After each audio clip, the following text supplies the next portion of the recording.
Okay, so what I'm looking to talk about a little bit is the idea of negotiation, and I guess specifically my disposition toward it, how I kind of approach it. And this isn't like an advice thing; it's more like a reflection thing on my part. Because what I realize is that I don't involve other people. I don't involve people in negotiation with myself.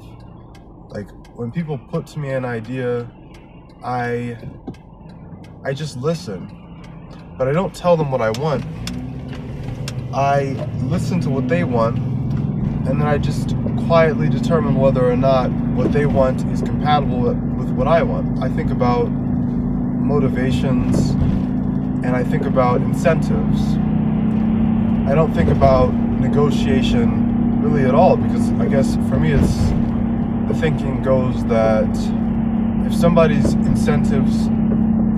incentive structure behind somebody else's behavior, what someone else wants, is different than mine, then that means that we're automatically at an impasse. And I don't want my mind to be changed, because I feel like sometimes if my mind's getting changed, it always feels like my mind is getting changed to my own detriment. Like people are trying to convince me to hurt myself. People are trying to convince me to pay more for something that should cost the same, or people are trying to convince me that I deserve less than what I actually deserve. And it's true to some degree. It's true to some degree, but it's not true in absolute terms. So like sometimes it's not like what I'm talking about specifically is like once my landlord, he wanted to increase my rent, right? And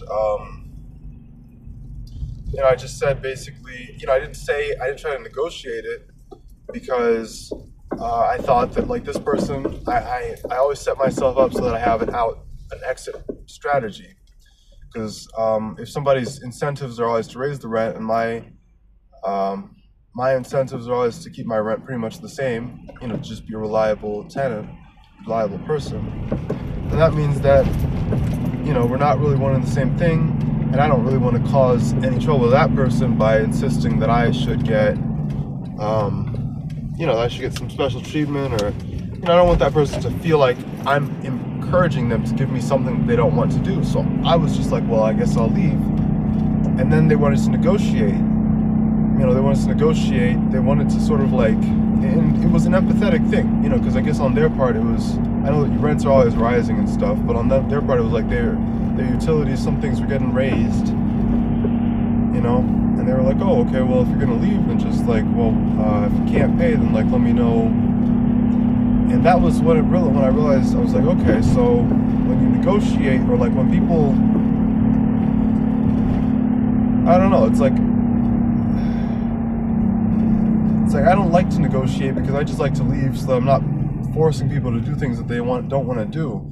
But when the idea is opened up to me, then I have to think about what I actually want, as opposed to just what I don't want.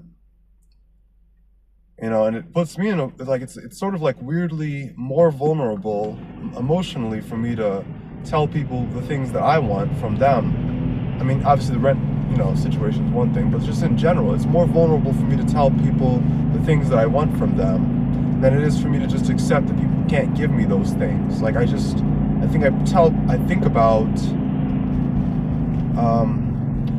anticipate what people will, I anticipate what people are thinking, which is, I know, kind of unhealthy, but I do it to protect myself from having to tell people what I actually expect from them, because I'm kind of ready, once somebody tells me the status quo has changed, for that to mean that system is failing me, or that person, or what have you. And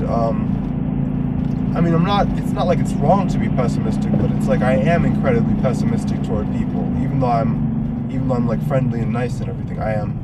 My behaviors portray like an incredibly pessimistic person, because I never give a person the chance to tell me how they feel. I just kind of say, all right, this is where our dynamic ends.